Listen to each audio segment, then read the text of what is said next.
Start करते हैं unit dimension का लेक्चर नंबर 4। आज क्या पढ़ना है? Rounding of. क्या पढ़ रहे थे? राउंडिंग ऑफ पढ़ रहे थे। और इसके पहले हमने खत्म क्या किया था? Significant figure. एक बार फटाफट रूल को रिवाइज कर लेते हैं। क्या क्या रूल थे? जितने भी नॉन जीरो नंबर होते हैं उनको हम सिग्निफिकेंट फिगर में काउंट करते हैं, ठीक है। और दो नॉन जीरो नंबर के बीच में कोई जीरो लाई करता है तो हम उसको काउंट करते हैं एज ए सिग्निफिकेंट फिगर। और क्या पढ़ा फिर हमने? कोई भी अगर जीरो है जो कि नॉन जीरो नंबर के आगे है, राइट साइड में लाई करता है तो उसको काउंट नहीं करते। राइट साइड बोला मैंने, राइट साइड को अच्छा, काउंट करते हैं। राइट साइड को काउंट करते हैं, लेफ्ट लेफ्ट साइड को नहीं काउंट करते। नहीं करते हैं। डेसिमल के बाद जितने भी जीरोस होते हैं उनको हम काउंट करते हैं, ठीक है। अगर कोई भी डिजिट के फॉर्म में लिखा हुआ है और उसमें अगर जीरो है राइट साइड में तो हम क्या करेंगे? काउंट करेंगे या नहीं करेंगे? वहां पे एग्जांपल दिया हुआ है, नहीं करेंगे, नहीं करेंगे, ठीक है, ठीक है। अरे जल्दी कह दो। अरे यार इसमें से ये लग गया है, आवाज ही नहीं जाएगी, ठीक है। रुको, नहीं तो सब्जी को लगेगा कि एक्सपोनेंशियल फॉर्म में अगर कभी भी होगा तो उस केस में हम कभी भी उसको काउंट नहीं करेंगे एज ए सिग्निफिकेंट फिगर, है ना। जैसे 1.23 × 10⁻12 तो हमें 10 to the power -12 से कोई मतलब ही नहीं है, हमें से 1.23 दिख रहा है। और कितना हो जाएगा आंसर? 3। 0.123 होगा तब 3 होगा, ठीक है। ये नीचे एग्जांपल लिखा हुआ है, इसको पढ़ लीजिएगा, ठीक है। सर मुझे अभी भी कंफ्यूजन हो रहा है कि जो मतलब वो नॉन डिजिट नंबर है उसके नॉन जीरो नंबर है, नॉन जीरो नंबर उसके जो राइट साइड में जीरोस पड़ेंगे हाँ। तो उसको काउंट करना है कि नहीं करना है? इसको पढ़ो। आप पहले उससे पहले बोले थे काउंट करना है। लेकिन डेसिमल बताया था, डेसिमल के बाद जितने भी जीरोस होते हैं राइट साइड में उसको काउंट करना है, ठीक है। नहीं तो इसमें तो नहीं हुआ है सर। किसमें? किसमें? फोर्थ वाले पॉइंट में 0.002308 लिखा है, तो इसमें तो 4 ही है। लेफ्ट साइड में लाई कर रहा है, लेफ्ट साइड में लाई कर रहा है, राइट साइड वर्ड का। ठीक है सर, मैं समझ गई। आप फिर से आगे बढ़ा नहीं दीजिए। नहीं, फिर से नहीं, ऐसे थोड़े ना आगे बढ़ जाएंगे, ये से ढूंढना पड़ते हैं। एक एक करके दोबारा से। नॉन जीरो अगर है तो काउंट होगा, सिंपल। दूसरा क्या कह रहा है? जीरो अगर दो नॉन जीरो के बीच में है तो काउंट होगा, सिंपल। नेक्स्ट, जीरोस अगर कोई लेफ्ट साइड है नॉन जीरो डिजिट के तो सिग्निफिकेंट नहीं होंगे लेफ्ट साइड में, लेफ्ट इधर ही होता है, ठीक। 3 सिग्निफिकेंट फिगर। यही कंडीशन उठा के यहाँ इस्तेमाल कर ली, हाँ बस। लेफ्ट साइड में था इसलिए काउंट नहीं किया।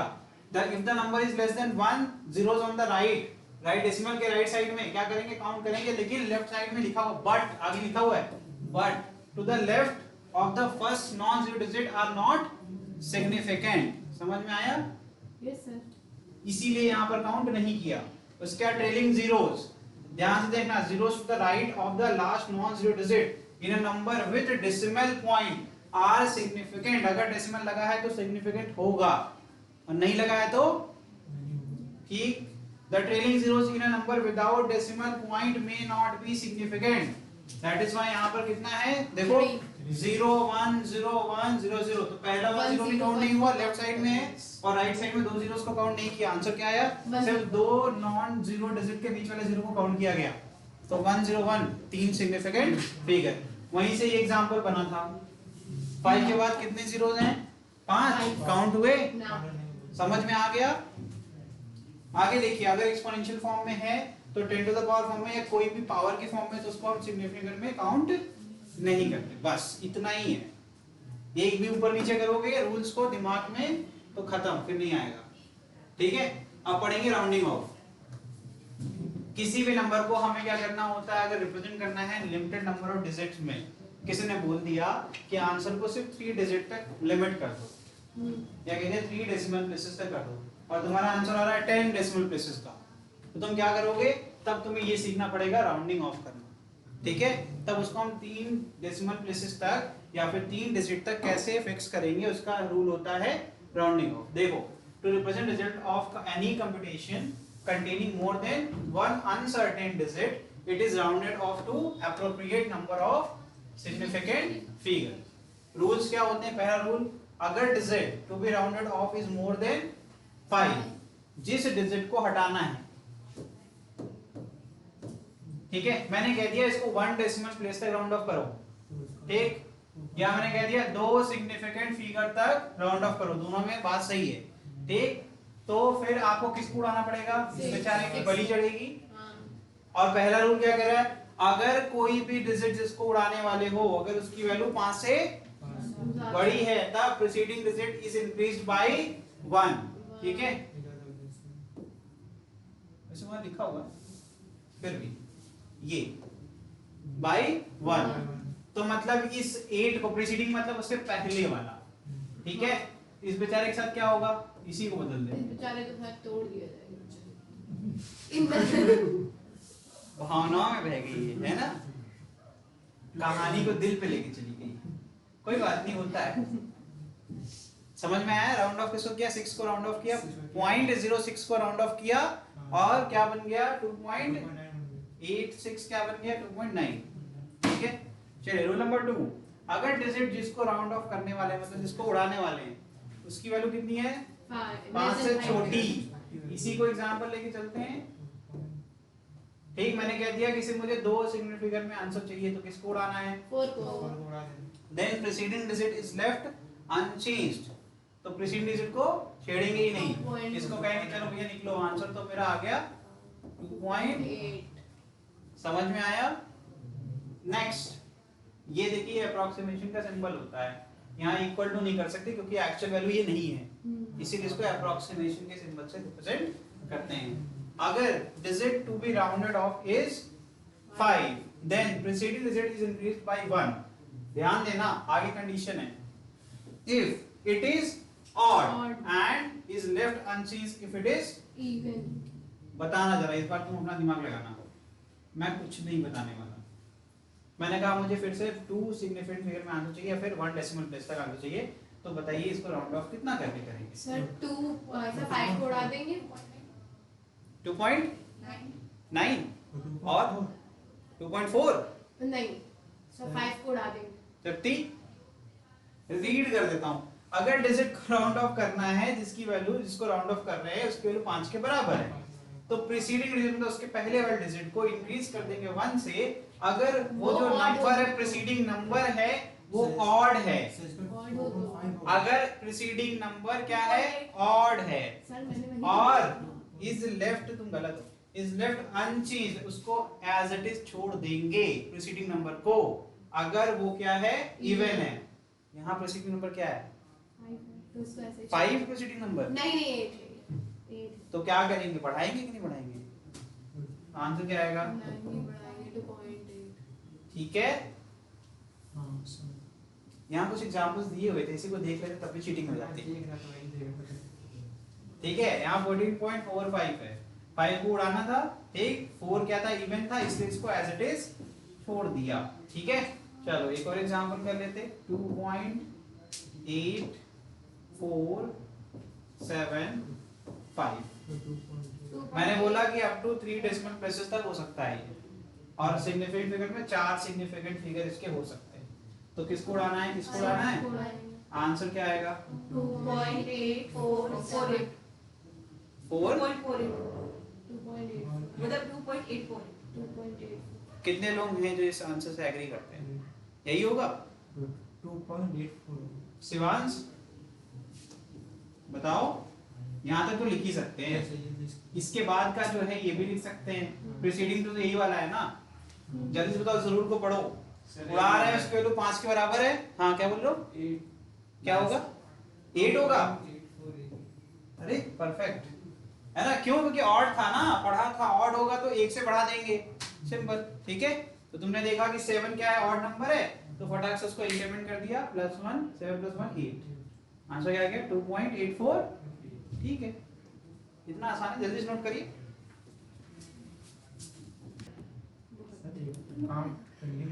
चलिए आगे बढ़ते हैं, सर 1 सेकंड चाहिए। Just a minute. हो गया 1 सेकंड, चलिए आगे। अरे सर क्वेश्चन क्या है, the length breadth and thickness of a metal sheet are 4.234 metre. देखो 1 सेकंड आपने खुद ही चूज किया, हम पीछे कर दे रहे हैं, जरा सब पटक के मार। चलिए देखिए आगे बढ़ते हैं, next question, the length breadth and thickness of a metal sheet ठीक है। अच्छा ये थिकनेस ऐड कर दिया, लेंथ ब्रेथ होता तो क्लियर था, रेक्टेंगुलर शेप दिख रहा था, थिकनेस आ गया तो अब क्या ये बन गया, कौन सा शेप बनेगा, क्यूबॉइड। ठीक है, फिर यहाँ पर क्या दिया है, लेंथ दिया है, ब्रेथ दिया है और थिकनेस दिया हुआ है, सबकी वैल्यूज हैं, जिस ऑर्डर में लिखा रहता है क्वेश्चन में उसी ऑर्डर में गिवन निकलता है, याद रखना। ये L हो गया, ये B हो गया, ये T हो गया, ठीक है। T या फिर हाइट भी ले सकते हो। Give the area and volume of the sheet to correct number of significant figure. ध्यान से देखना, अब तुम्हें यहाँ लग रहा होगा सिग्निफिकेंट फिगर कहाँ से निकाल आ गया, इसमें एरिया वॉल्यूम समझ में आ रहा होगा। सिग्निफिकेंट कैसे निकालेंगे, कौन सा वाला लग रहा है, जब मैंने अलजेब्रिक ऑपरेशन पढ़ाया था उसके कुछ रूल सिखाए थे, मल्टीप्लिकेशन करते हैं तो दो नंबर होते हैं, उसमें से किस नंबर का सिग्निफिकेंट फिगर आंसर में लिखा जाता है। अगर नोट्स याद हो, नहीं याद है, मैं देख रहा हूँ किसी को नहीं याद है, याद है सर, जो सबसे कम होगा। हाँ ठीक है, ऑपरेशंस में सिखाया था मैंने, ये तो डायमेंशन है।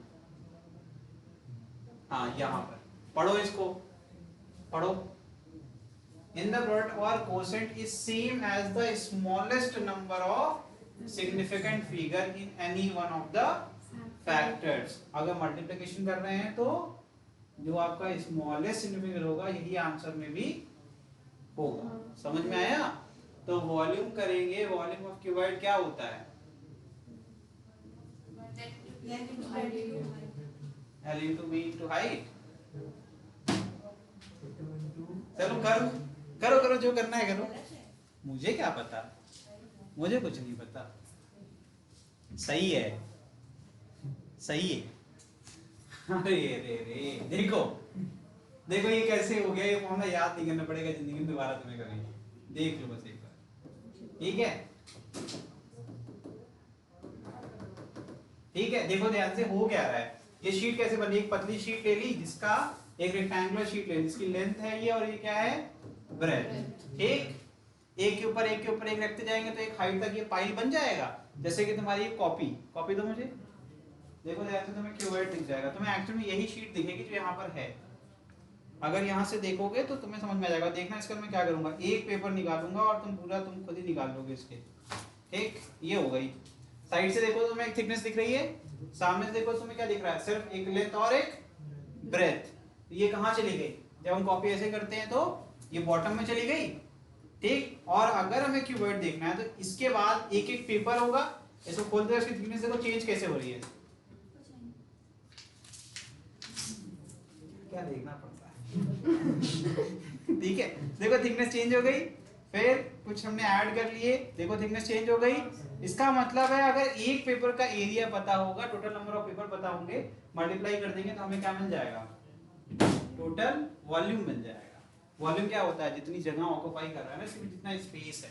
तो इसीलिए यहाँ पर अगर इसकी हाइट पाइल की कितनी है, h, तो क्या हो जाएगा, area into height will give you volume. ये हर जगह काम करेगा। समझ में आया, नहीं आया? चलो तुम याद कर लो, एक के ऊपर एक रख रहा है, ध्यान से रखो, देखो ना वॉल्यूम क्या होता है, इसके अंदर का टोटल स्पेस, इसके अंदर का पूरा स्पेस। ठीक, जरा मुझे बताइए बना कैसे बिल्डिंग, नीचे एक लेयर बनाई हमने जिसका एरिया कितना था, L इंटू बी के बराबर, इसके बाद फिर नेक्स्ट इसके ऊपर एक और लेयर रखा, उसकी एरिया भी कितनी होगी, L इंटू बी, एंड इस तरीके से कितनी बार होगी, H टाइम्स, तभी तो टोटल आपका जितना स्पेस है ऑक्यूपाई हो जाएगा। तो वही स्पेस को तो वॉल्यूम कहते हैं। तो एरिया इनटू हाइट कर दिया। ठीक, तो ये मैंने बस इसीलिए बता दिया ताकि तुम्हें समझ में आ जाए कौन सा रूल यहाँ लगेगा इस चीज को निकालने के लिए। ठीक है, तो सॉल्व करके मुझे आंसर बताओ। बहुत आसान क्वेश्चन है, इतना टाइम मत लो, जल्दी से करो।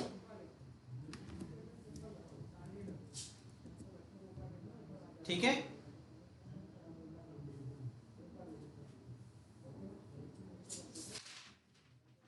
पहले एरिया निकाल लेना तुम लोग, हमें लग रहा है कि नहीं कर पाओगे। यहां पर एरिया निकाल लो, एरिया तो निकल जाएगा ना।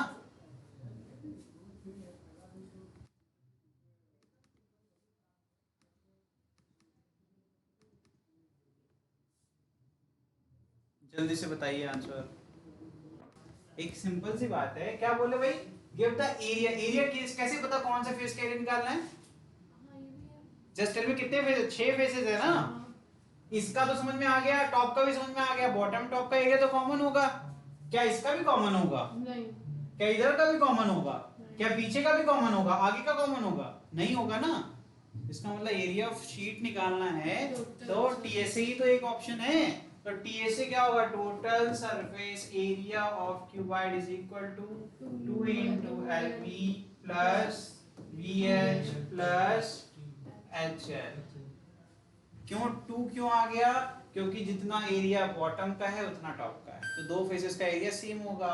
फिर जितना साइड वॉल का है, जितना राइट साइड वाली वॉल का होगा उतना ही लेफ्ट साइड वाली वॉल का, फिर जितना फ्रंट का होगा उतना ही बैक का। तो इसीलिए दो बार सबको लिखने को तो LB plus LB BH plus BH लिखते जाओ, तो मैंने इसको इस फॉर्म में लिख दिया। बस यही करना था। तो हर बार जब प्रोडक्ट कर रहे हो तो उस प्रोडक्ट का जो आंसर होगा वो लीस्ट सिग्निफिकेंट फिगर का आंसर होगा। समझ में आया? इतना टाइम मत लीजिए, इतना कठिन क्वेश्चन नहीं है, थोड़ा सा ध्यान दीजिए। मैं सिर्फ आपको आंसर बता के छोड़ रहा हूं, ठीक है? क्योंकि ये इतना आसान है कि आप कर सकते हैं अब। ठीक, इसका जो आंसर होगा अगर प्रॉपर लिखेंगे, सिर्फ हमें कोई सिंगल फिगर की बात नहीं हो रही है, तो आंसर आएगा 8.720978 मीटर स्क्वायर। ठीक है? अब क्वेश्चन क्या कह रहा था? हमें सिग्निफिकेंट फिगर के फॉर्म में करना है। अच्छा मुझे ये बताओ, इन सब में सबसे लीस्ट सिग्निफिकेंट फिगर किसके पास है? 2.01। मतलब आंसर जो होगा वो किस में होना चाहिए? 3 सिग्निफिकेंट फिगर में। तो इसका मतलब है इसकी वैल्यू कितनी आएगी? 8.72। ठीक है, ये हो गई इसकी वैल्यू। ठीक है, ये आपका हो गया एरिया। इसका ऐसे करके लिख सकते। नेक्स्ट, इसी तरीके से वॉल्यूम का बताओ। वॉल्यूम का आंसर कितने सिग्निफिकेंट फिगर में होगा? कितने सिग्निफिकेंट फिगर में होगा?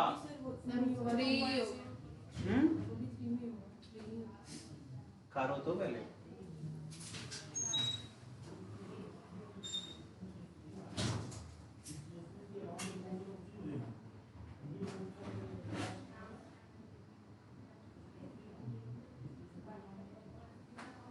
तो इसका तो यहाँ पर वॉल्यूम का भी लिख ही देता हूँ, L into B into H. Value putting करना है सिर्फ। सीख गए, आंसर सही बता रहे हो, बस आंसर मल्टीप्लिकेशन करने में आप बहुत टाइम ले रहे हैं। तो इसको 2.01 लिखेंगे क्या हम लोग? अच्छा कितने लोगों ने 2.01 डायरेक्टली पुट कर दिया? हाथ उठाओ, जल्दी बताओ। 2.01 किसने डायरेक्टली लिया? इसको 2.01 लिया तुमने? इसका जब वैल्यू पुटिंग कर रहे थे क्या इसको 2.01 पुट किया है अपने फॉर्मूले में? किया है ना? वैल्यू पुटिंग करेंगे ना लेंथ ब्रेथ हाइट की इस फॉर्मूले में सॉल्व करने के लिए, तो क्या वैल्यूज लिया आपने? ये डायरेक्टली जो लिखा है वही ले लिया है कि कुछ दिमाग लगाया इसमें भी? क्योंकि इसमें दिमाग लगाना था। दिमाग मीटर सेंटीमीटर दिमाग लगाना उसमें नहीं लिया ना दिमाग, पता ही नहीं चल रहा है तुम्हें तो फिर। सेंटीमीटर। हाँ, तो इसको मीटर में करेंगे। मीटर में क्या आएगा? 0.0201। हाँ यही होगा। मैं वही पूछ रहा था, इसीलिए जब समझ में नहीं आया तो फिर इसका मतलब गलत पुट किया आपने। ये इससे आपका सिग्निफिकेंट फिगर नहीं बदलता है। देखो ना, डेसिमल के बाद आपके लेफ्ट साइड में 0 है, तो उससे तो फर्क तो पड़ा नहीं। तो इसका अभी भी हाँ, तो लीस्ट सिग्निफिकेंट कितना होगा? 3 ही होगा। तो अभी भी आंसर 3 सिग्निफिकेंट में आएगा। तो इसका आंसर कितना आएगा? 0.0855 0.0855 मल्टीप्लिकेशन करिए और सीखिए 289। तो इतना लंबा मल्टीप्लिकेशन करने का कोई मतलब नहीं है। Metre cube. मेरा काम है आपको ये समझाने का कि सिग्निफिकेंट फिगर कैसे मेंटेन करेंगे। तो जरा मुझे बताइए आंसर कितना होगा? 3 सिग्निफिकेंट फिगर में आंसर बताना है। 0.0855। ठीक है, यही इसका आंसर। बस जो एम था वो समझ में आ गया। अब करते रहिए फटाफट मल्टीप्लिकेशन। ठीक है, आगे बढ़े। Yes sir. भाई बताओ, हो गया? चलो ये देखिए, राउंडिंग ऑर्डर ऑफ मैग्नीट्यूड। ठीक है, order of magnitude of A quantity. यहाँ पर एक एक्स्ट्रा हो गया, is the power of 10 required to represent that quantity. This power is determined after rounding off the value of quantity properly. अरे 10 जैसे हम कहते हैं ना मीटर से सेंटीमीटर में करना है तो 10 to the power -2 से मल्टीप्लाई करते हो, समझ में आया? क्यूब से करते तो हम क्या करें, अब इस केस में अगर हमें पावर के फॉर्म में राउंड ऑफ करना हो, हमें इसको एलिमिनेट करना है मल्टीप्लायर को, सिर्फ क्या रह जाए एक्सपोनेंशियल पार्ट। तो कैसे करेंगे उसके लिए पढ़ रहे हैं। This power is determined after rounding off the value of the quantity properly. For rounding off the last digit is simply ignored if it is less than 5 and is increased by 1 if it is greater than या equal to 5। ध्यान समझना, क्या बोला, greater than और equal to 5 होगा तो क्या कर देंगे, इसकी पावर को +1 कर देंगे, ठीक है। और अगर लेस देन 5 होगा तो जितना है मल्टीप्लायर उतना ही छोड़ देंगे आराम से, ठीक है। देखो जैसे लिखा है 2.9 into 10 to the power 100, ठीक है। तो इसको अगर राउंड ऑफ करेंगे तो क्या लिखेंगे 10 to the power 100 because this value is less than 5। और अगर हमने यहाँ पर लिख दिया 5.5 into 10 to the power 100 then it will be rounded off as, because this value is greater than 5 so power will be incremented by 1 and new value will be 10 to the power 10। समझ में आया? यही चीज समझा रहे थे, इसको देखो ध्यान से, ठीक है। तो 49 का था तो उसको हम लिख सकते हैं 4.9 into 10 डिवाइड कर दिया, डेसिमल लगा दिया, ठीक है। आगे देखिए इसी तरीके से 51 क्या लिख सकते हैं 5.1 into 10 power 1, इसको राउंड ऑफ किया तो क्या आ गया 10 to the power 2। कैसे, जब हमने इसको 10 से डिवाइड और मल्टीप्लाई किया तो 5.1 आ गया। 5.1 according to the rule is greater than 5 so the power will be incremented by +1। Answer क्या आ गया 10 to the power 2, ठीक है। इसी तरीके से देखो ये नेक्स्ट वाला 0.049। अब इसको अगर हमें करना है राउंड ऑफ पावर के फॉर्म में तो यहां से देखो डेसिमल हटाएंगे तो डिनोमिनेटर में क्या हो जाएगा 0 बढ़ जाएगा, सिखाया है 0.049 लिखा हुआ है अगर, तो इसको हम क्या लिख सकते हैं 49 अपॉन,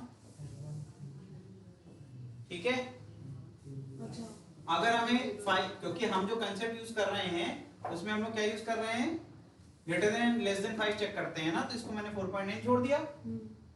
तो अब ये 100 ऊपर आएगा तो क्या हो जाएगा 4.9 into 10 to the power -2। Simple है, ठीक है। अच्छा, this value is less than और greater than 5? Sir less than 5। Less than, तो इस केस में क्या होगा, पावर में कुछ चेंज आएगा? नहीं आएगा। तो अप्रोक्सीमेटली राउंड ऑफ कितना होगा 10 to the power -2। नेक्स्ट 0.050 वाले केस को देखो, यहाँ पर 0.050, इसको क्या कर सकते हैं, इसको लिख सकते हैं सर 5 अपॉन 100, ठीक है। और इसको क्या लिख सकते हैं 5 into 10 to the power -2। इसको राउंड ऑफ करेंगे तो क्या करना पड़ेगा, पावर इंक्रीमेंट होगी या नहीं होगी, जल्दी से बताओ। कंडीशन पढ़ो ना, क्यों भूल जा रहे हो? देखो ध्यान से, अगर 5 के बराबर या फिर 5 से ज्यादा तो पावर को इंक्रीमेंट करना है, बढ़ाना है। -1 करेंगे कि -3 हो जाएगा? -1 कैसे इंक्रीज करना है, तो -1 तो छोटा है, 10 की पावर -1 ज्यादा बड़ा है। हाँ चलो बहुत बढ़िया, सही एक्सप्लेनेशन, सही बताया इसने। -2 मतलब ऑब्वियसली नेगेटिव वैल्यूज में जितनी बड़ी वैल्यू नेगेटिव रहेगी उतनी छोटी हो जाएगी एक्चुअली। तो यहाँ इंक्रीमेंट करना है तो आ जाएगा 10 to the power -, ठीक है। समझ में आया? अभी राउंडिंग ऑफ सीख रहे थे, अब सीखेंगे ऑर्डर, ठीक है। ये समझ में आ गया? चलो एक और कर लेते हैं, ये वाला। इन दोनों का आंसर सेम ही आएगा। लास्ट क्या है 0.051, इसको क्या लिख सकते हैं 5.1 अपॉन या फिर 5.1 into 10 to the power -2। 5.1 is greater than 5 or less than 5? Greater than 5, so the power will be incremented and it will round off as 10 power 1। ठीक है, क्या हो गया? ठीक है, आ गया, सबको आ गया? आगे चलो अब फटाफट ऑर्डर सीखते हैं। ये हो गया राउंडिंग ऑफ। अब इस केस में अगर ऑर्डर देखना है तो सिर्फ पावर देख लो। किसकी? 10 की जो है ना? जो पावर है उसी कहते हैं ऑर्डर ऑफ मैग्नीट्यूड। अब जितनी पावर है उसके साथ डायरेक्ट लिख दिया। यहाँ -1 थी तो -1, यहाँ +2 थी +2, यहाँ -2 थी तो -2। अब जो भी मैंने पढ़ाया उसको वापस से पढ़ लेना। अब मैं ये वाले से कंक्लूड कर दूंगा। देखो, when a number is divided by 10 to the power x, where x is the order of the number, the result will always lie between 0.5 to 5. That is 0.5 is less than or equal to जो number है n upon 10 to the power x। ये वो number है जिसको हमने divide किया था, ठीक है?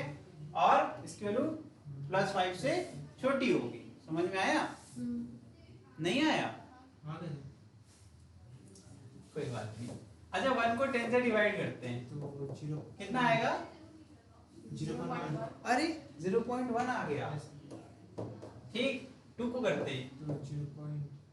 करो। तो इसको 5 होगा। कितना आ गया?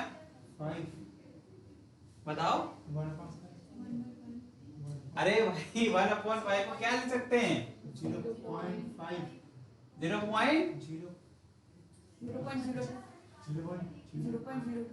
0.02 नहीं सर 0.2 डिसाइड कर लो पहले। चलो हम कर लेते हैं, हम डिवाइड कर लेते हैं। 1 को डिवाइड करेंगे, आज हम लोग सीखेंगे, ठीक है? 0 पॉइंट लगाएंगे, यहाँ एक 0 पड़ जाएगा। अरे 5 2 से तो 10 होता है। अरे ये तो 0.2 होगा, 0.02। वही तो मैंने बोला था 0.2। समझ में आया? आप देखो इसी तरीके से अब हमने x की वैल्यू पावर बढ़ाओ जरा, अब इसको 2 कर दो। तो ये ठीक, जो भी वैल्यूज होगी इसको डिवाइड करने के बाद रेशियो की जो वैल्यू आएगी वो में 0.5 और 5 के बीच में लाई करेगी। बस यही तो कह रहे हैं, ठीक? जो भी नंबर है, ठीक है? आप ध्यान रखना कि आपकी जितनी वैल्यू लाई कर रही है उसके बीच में लाई कर रही है, और आपकी मैक्सिमम वैल्यू कितनी है? आपकी लेस देन 5 के बराबर नहीं, और लेकिन जो आपकी लेसर वैल्यू है वो इक्वल टू हो सकती है, ठीक है? चलिए आगे बढ़े। नोट हो गया है? एक्यूरेसी एंड प्रिसीजन और सर अगर वो 5 से ज्यादा हो गई वैल्यू तो होगी नहीं ना उस केस में, यही तो कंडीशन दे रहे हैं, ठीक है? समझ में आया? चलिए इसको नोट कर लीजिए फटाफट, शॉर्ट नोट के फॉर्म में। बस क्वेश्चंस के फॉर्म में लिख लो, और कुछ में लिखना नहीं है खास।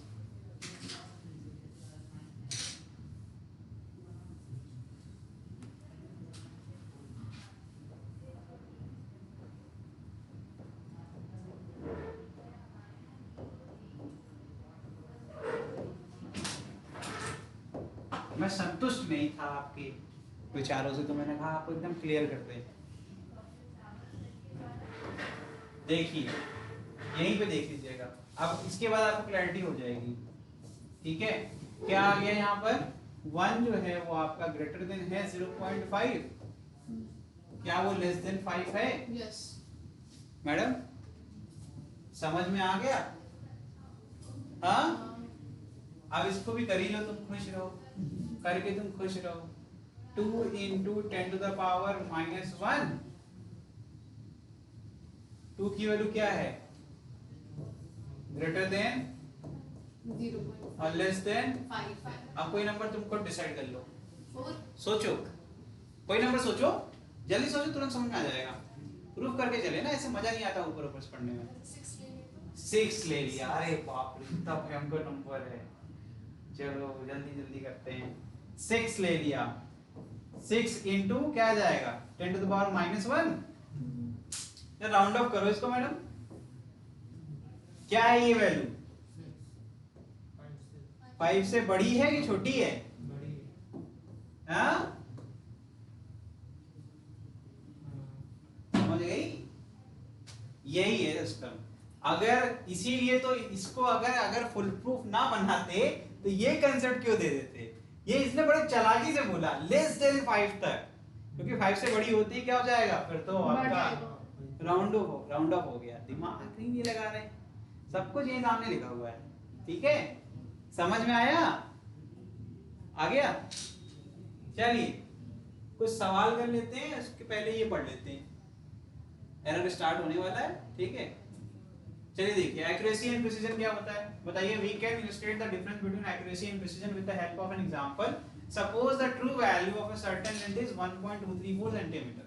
ठीक है, मान लेते हैं ये ट्रू वैल्यू है। ठीक है, आगे देखिए, in one experiment using a measuring instrument of resolution 0.1 centimetre, मतलब हर बार जो मिनिमम आप उसमें मेजरमेंट कर सकते हैं दैट इज कितना है बताओ, 0.1 centimetre. The measured value is found to be 1.1 centimeter. While in another experiment using a measuring device of greater resolution of 0.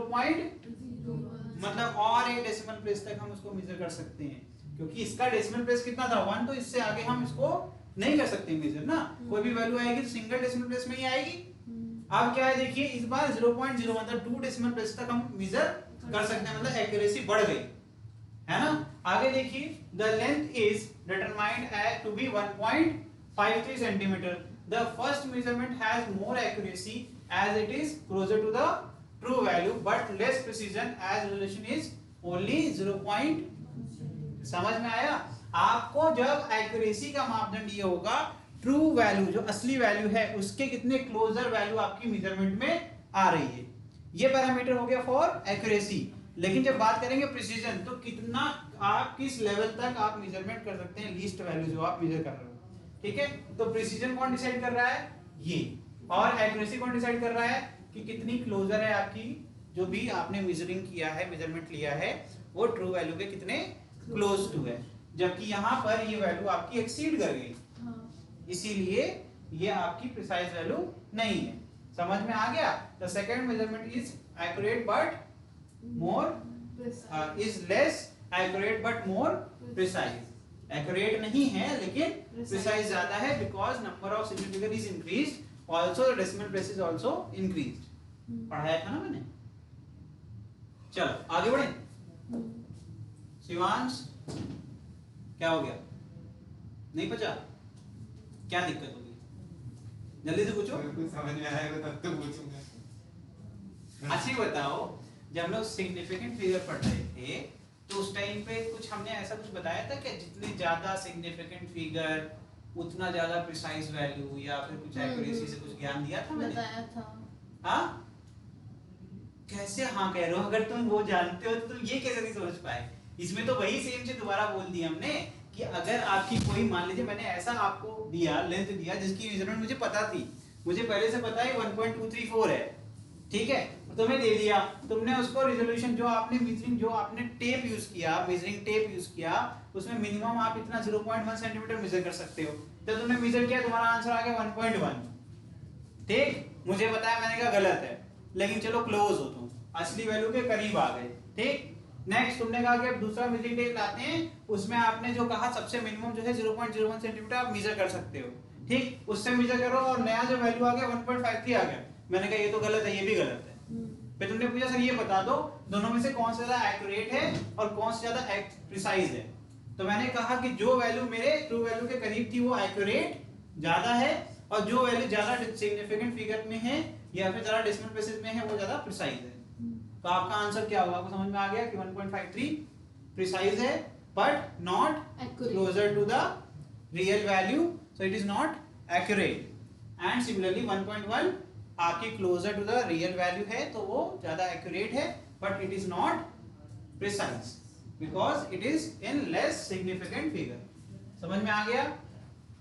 चलो, two clocks are, यहाँ क्वेश्चन नहीं है, two clocks are being tested against a standard clock located in a national laboratory at 10 am. ठीक है, अब ये तो पता है ना, hour, minute and second. By standard clock the reading of the two clocks are, ये दिया हुआ है, बताओ। फर्स्ट 10:05 क्या 10:05? कौन सा ज्यादा एक्यूरेट है? कौन सा ज्यादा एक्यूरेट प्रिसीजन अगर आपका है, if you have to choose more precise value तो कौन सी होगी? जो आपके पास मेजरमेंट्स है वो ये हैं, पहली वाली, पहली वाली, first, second, third, fourth, fifth, कौन सी होगी जल्दी से बताओ। ऑप्शंस आर क्लॉक ए, अरे गधा ये अलग अलग मेजरमेंट है लेकिन है तो एक ही घड़ी का ना। क्लॉक बी, थर्ड बोथ, अच्छा Important none. और फोर्थ हो गया नीदर। क्योंकि अभी आपको मैंने जो कंसेप्ट दिया 1 सेकंड लगेगा उससे समझने में, सर बस क्लॉक है। Yes, sir. प्रिसीजन पे ध्यान देना है।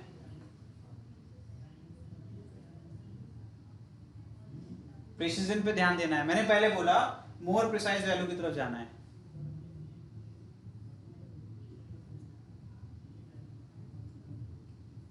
Yes, sir. यही है। Yes, sir. तो क्लॉक ऐसे ही है। अगर मैं देखूं तो इतना समझ में आ रहा है कि ट्रू वैल्यू के करीब कौन सी है, क्लॉक है। तो ये प्रिसाइज होगी। नहीं, ये एक्यूरेट है। अभी कॉमन सेंस दिया मैंने ना। आपका प्रिसीजन क्या है कि कितने पैरामीटर्स, आपके तीनों पैरामीटर्स हैं नोन, ज्यादा आपके डेसिमल प्लेसेस हैं, ज्यादा सिग्निफिकेंट फिगर है। कंसेप्ट अगर ऐसे भी लेना, ऊपर ऊपर से भी लेना है, सवाल कितने भी आ जाए ऐसे ही सॉल्व होंगे। बहुत सिंपल है। इधर देखो जरा, ये आपके ट्रू वैल्यू के बहुत क्लोज है, ये ट्रू वैल्यू के आसपास ही नहीं है। प्रिसीजन पे ध्यान देना था। मैंने बोला मोर प्रिसाइज 1.53 क्या एक्यूरेट था? नहीं ना, बट वो प्रिसाइज ज्यादा था ना। तो प्रिसीजन कौन सा है? क्लॉक भी सही है। ज्यादा दिमाग ही नहीं लगाना है, आप पीएचडी कर रहे हो उसमें है ही नहीं। आज की क्लास आपको बड़ी बोरिंग इसलिए लगी क्योंकि बहुत इजी है, कुछ दिमाग ही नहीं लगाना। लेकिन फ्री के नंबर है, इसमें 4 नंबर फ्री के मिलेंगे। ठीक है, तो ले लो ना, हर चीज कठिन ही पढ़ना है। चलिए next, error. The difference between the true value, पता है ट्रू वैल्यू क्या है, and the measured value of a quantity is known as error in measurement. Error में result from different sources and are usually classified as follows. एक हो गया, पहला हो गया सिस्टमैटिक और कंट्रोलेबल एरर, मतलब ऐसे एरर जिनको आप कंट्रोल कर सकें। ठीक है, आगे देखिए, ये वो एरर होते हैं जो आप कॉज करते हैं या फिर आप उसका कॉज जानते हैं कि वजह से मैंने बोल दिया कि यार मेरा जो वेइंग मशीन है वो गलत मेजरमेंट दे रहा है क्योंकि उसकी जो स्प्रिंग है वो खराब हो गई। ठीक है, पुराना वाला स्प्रिंग बैलेंस पे जो चलता था, हाँ, वो- खड़े होते तो आवाज आती थी ना, चर से एक आवाज आती थी, है ना। फिर वो कांटा ऐसे चलता था, फिर रुकता था, कहते ऐसे हिलते हिलते हिलते फिर रुक जाता था, कहते हाँ देखो इतना वेट हो गया। अब तो इलेक्ट्रॉनिक आ गया, खड़े हो गए सीधे नंबर आ गया, है ना। तो अभी दूसरे तरीके का, लेकिन जो मैं बात कर रहा हूँ ये पुराने वाली बात कर रहा हूँ। They can be either positive or negative. Due to known cause, these error can be minimized. क्योंकि मुझे पता है स्प्रिंग खराब है, स्प्रिंग बदल देंगे तो वो ठीक हो जाएगा।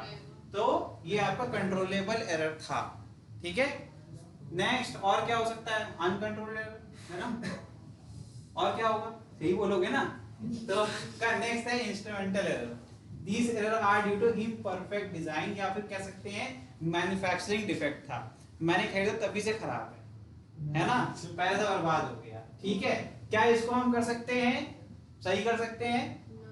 नहीं, इसको सिर्फ अगर रिड्यूस करना है तो हम ज्यादा एक्यूरेट इंस्ट्रूमेंट, क्योंकि वो मैन्युफैक्चरिंग डिफेक्ट है, इसको रिप्लेस ही करना पड़ेगा। ठीक है, एनवायरमेंटल एरर क्या होता है? These error are due to change in the external environment।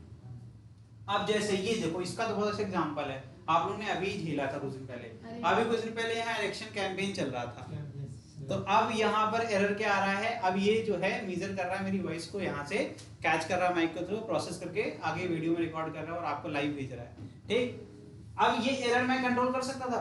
नहीं ना, बस क्योंकि ये सराउंडिंग से हो रहा है। ठीक है, such as temperature, pressure, humidity, dust, vibration, और तो मेरे वाले केस में कौन सा है? वाइब्रेशन। ठीक है, ठीक है, या फिर किसी प्रकार की मैग्नेटिक या फिर इलेक्ट्रोस्टैटिक फील्ड। ठीक, तो ये आपका क्या हो गया, इसको आप कंट्रोल नहीं कर सकते। Observation error, these error are arise due to improper setting of apparatus। अब मैंने कह दिया हथौड़ा मारो, तो हैंडल की जगह जो आगे का पोर्शन होता है वेट वाला, आप उसको पकड़ किसी चीज को पीट रहे हैं हैंडल से। अब ये कौन सा एरर है? आपको प्रॉपर तरीका ही यूज करने नहीं आता है इंस्ट्रूमेंट को, तो उस वजह से जो एरर आ रहे हैं। ठीक है, ये हो गया। ठीक, कहते हैं अनाड़ी इस्तेमाल कर रहा है ना। चलिए, ये हो गया आपके एरर्स। ठीक, नेक्स्ट है आपका रैंडम एरर। नोट करो फटाफट, हो गया। नेक्स्ट करें। Yes sir. ठीक है, रैंडम है क्योंकि इसके ऊपर क्वेश्चन जब करेंगे तभी आपको मजा आएगा, अभी आपको थ्योरी थोड़ी सी पढ़नी पड़ेगी। ठीक है, चलो देखो, these are to known unknown cause, क्योंकि हमें इनका कॉज नहीं पता है। ठीक है, बस ये हो रहे हैं। ठीक, therefore they occur irregularly and are variable in magnitude and size। जैसे हम लोग कई बार सुनते हैं कि बेटा ये मम्मी कहती है बेटा ये रिमोट नहीं चल रहा है ना, फिर आप आते हैं ऐसे हीरोवन कैसे पीट देते हैं 2 बार, कहते हैं चलने लगा। तो ये क्या रैंडम है, ये क्यों हो रहा है, अब उसका कॉज नहीं पता, पीट दिया चलने लगा। टीवी अगर झिलमिला रही है, कुछ नहीं, पीछे से आया एक कान के नीचे दबा दिया उसके, चलने लगी। अब क्योंकि नहीं पता कॉज क्या है तो हम बस उसको कुछ भी तो इंडियन जुगाड़ क्या है, पीट दो। ठीक है, these are not known precisely, they cannot be eliminated completely. For example, when the same person repeats the same observation in same condition, he may get different readings different times।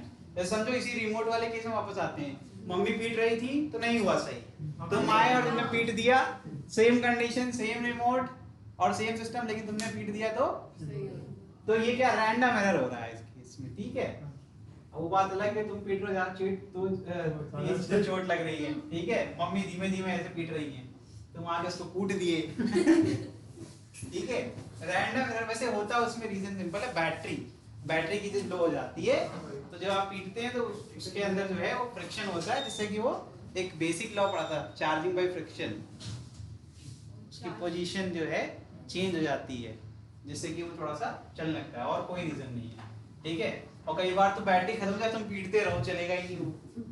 ठीक, देखिए, by repeating the observation a large number of time and taking the arithmetic mean का मतलब क्या होता है, average निकालना। ठीक है, of all the observation this mean value would be very close to the most accurate reading, क्योंकि ये जो वैल्यू आएगी ये रीडिंग के ट्रू वैल्यू के बहुत करीब होगी। ठीक है, तो इसका एक ही तरीका है इसको सॉल्व करने का, तभी कहते हैं स्कूल में जब प्रैक्टिकल कराते हैं तो कहते हैं कि 10 ऑब्जर्वेशन लेके आओ, फिर एक टेबल बनाओ, फिर उसका क्या करो, एवरेज निकालो, है ना। और वही आप लोग फाइल बनाते हैं अपनी प्रैक्टिकल फाइल और सोचते हैं बहुत अचीव कर लिया, है ना। नहीं अच्छा है, मेहनत लगती है सर। वो भी छापते हैं, ऑब्जर्वेशन भी छापते नहीं है, अलग अलग करवाया जाता है, जिसने छापा उसको मार्क्स नहीं मिलेंगे। अगर करते हैं तो बहुत अच्छी बात है, नहीं करते हैं तो 10 बार लेंस की रीडिंग निकालनी पड़ती है। चलिए, if the number of observation is made n times then the random error reduces to 1 upon n times, क्योंकि n बार आपने ले लिया तो मान रहे हैं कि एक बार आया होगा एरर, तो आपका एरर की चांसेस बहुत कम हो गई, जिससे कि आपका रीडिंग बहुत अच्छा होगा। इसी के ऊपर तुरंत एक क्वेश्चन कर लो और आज की क्लास यहीं पर एंड कर देंगे। Okay sir. ठीक है, कितनी खुशी हो गई हमको। If the random error is in the arithmetic mean of 100 observation, ये क्या है भाई, n की वैल्यू हो गई। आगे कह रहे हैं x, then random error in the arithmetic mean of 500 observation will be x by 5। कैसे, अरे सर 100/5। ठीक है, डायरेक्टली ये जो ऊपर लिखा है नोट उसी का यूज कर लिया। ठीक है, चलो यही छाप लो और क्लास आपकी खत्म। लिख लो लिख लो।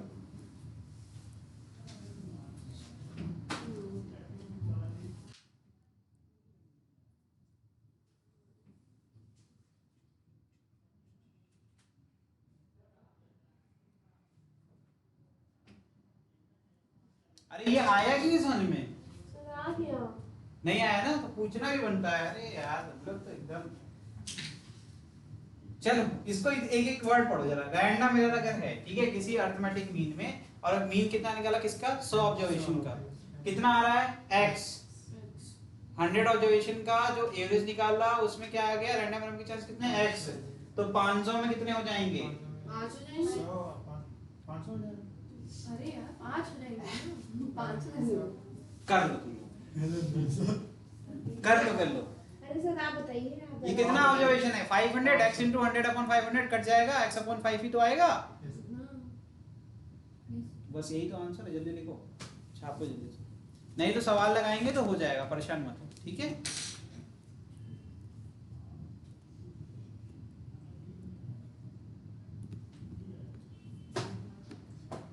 ठीक है, तो आज के लिए इतना ही। अब हम लोग पढ़ेंगे अगली क्लास में इसके आगे प्रेजेंटेशन ऑफ एरर्स, कैसे हम प्रेजेंट करते हैं ग्रॉस एरर के बाद, ठीक है। ये लास्ट ये भी पढ़ लें क्या आज ही?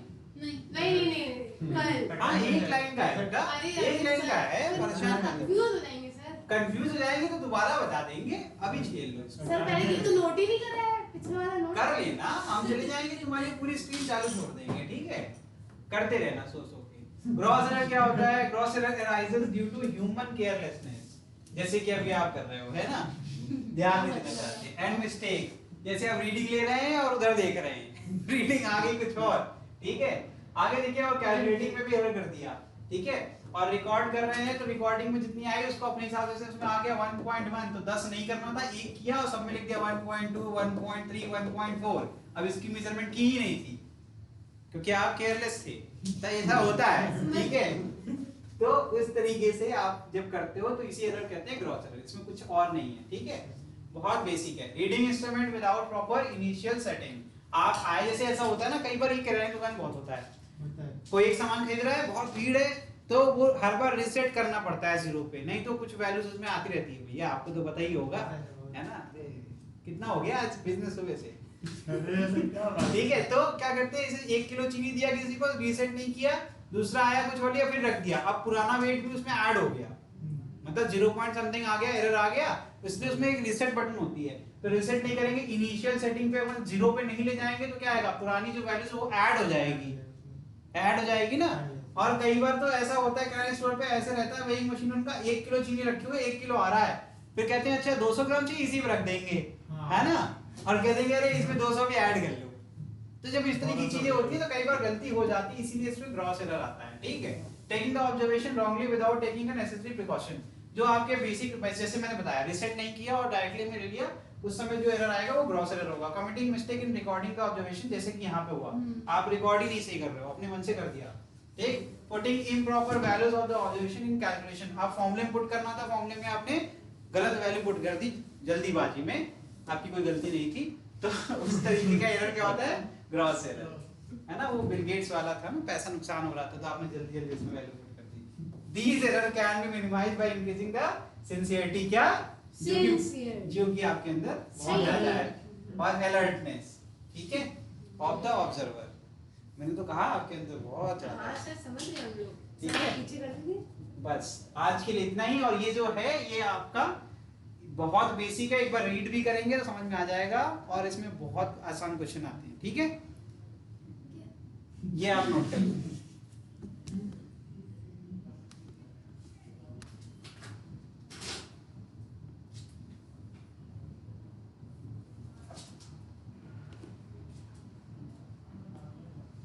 चलिए एंड कर दें, हाँ ठीक है।